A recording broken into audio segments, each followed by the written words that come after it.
香港中秋節最常見到的景象是遍佈香港各個公園、海濱共享的燈籠裝飾嘅，我嘅、你嘅、我的、你的、我嘅、你嘅、的嘅、我嘅、你嘅、佢嘅、我哋嘅，係唔係？是不是？係唔係啊？各個公園、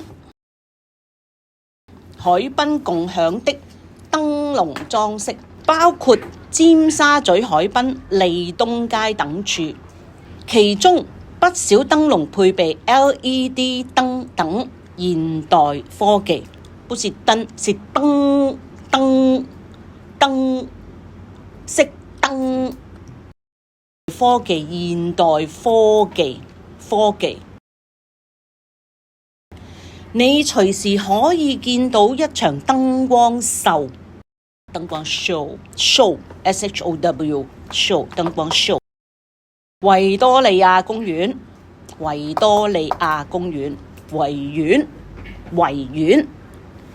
公園、維多利亞公園，我哋去公園。維園會舉辦最大規模的中秋燈籠嘉年華 Carnival， 就是一些大型的一些節日啊、節慶啊，就是我們就叫嘉年華。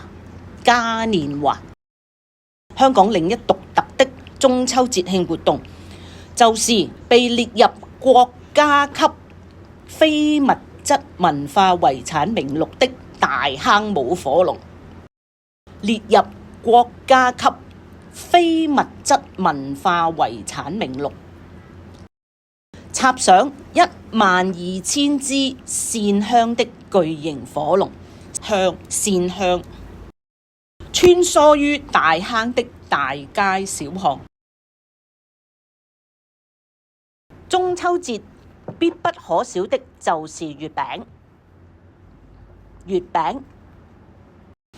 傳統月餅餡料有蓮蓉和鹹蛋黃，和這個和我們在香港說同。傳統月餅餡料有蓮蓉同鹹蛋黃，同或者我哋講話叫同埋。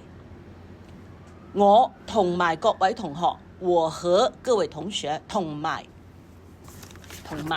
在香港，月餅的口味非常多，傳統的蓮蓉蛋黃、奶黃月餅，仲有茶味、松露冰皮月餅。